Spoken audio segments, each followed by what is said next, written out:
Brilliance Audio presents the unabridged recording of Phantoms by Dean Koontz, performed by Buck Schirner.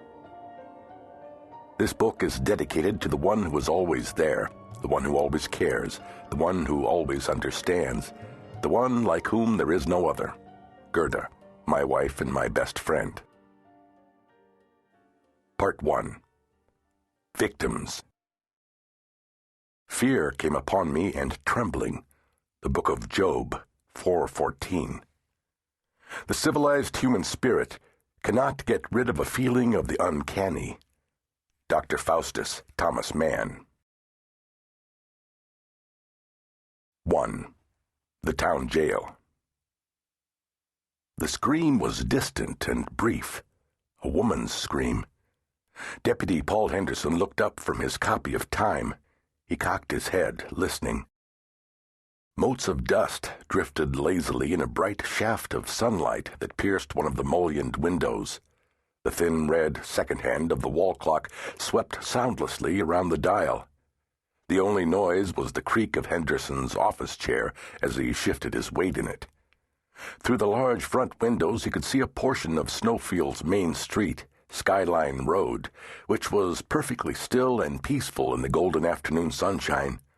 Only the trees moved, leaves aflutter in a soft wind.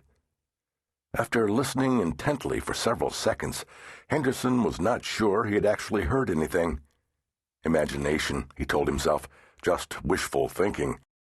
He almost would have preferred that someone had screamed. He was restless. During the off-season, from April through September, he was the only full-time sheriff's deputy assigned to the Snowfield substation, and the duty was dull. In the winter, when the town was host to several thousand skiers, there were drunks to be dealt with, fistfights to be broken up, and room burglaries to be investigated at the inns, lodges, and motels where the skiers stayed. But now, in early September, only the Candle Glow Inn, one lodge, and 2 small motels were open, and the natives were quiet, and Henderson, who was just 24 years old and concluding his first year as a deputy, was bored. He sighed, looked down at the magazine that lay on his desk, and heard another scream. As before, it was distant and brief, but this time it sounded like a man's voice. It wasn't merely a shriek of excitement or even a cry of alarm. It was the sound of terror. Frowning, Henderson got up and headed toward the door, adjusting the holstered revolver on his right hip. He stepped through the swinging gate in the railing that separated the public area from the bullpen, and he was halfway to the door when he heard movement in the office behind him. That was impossible.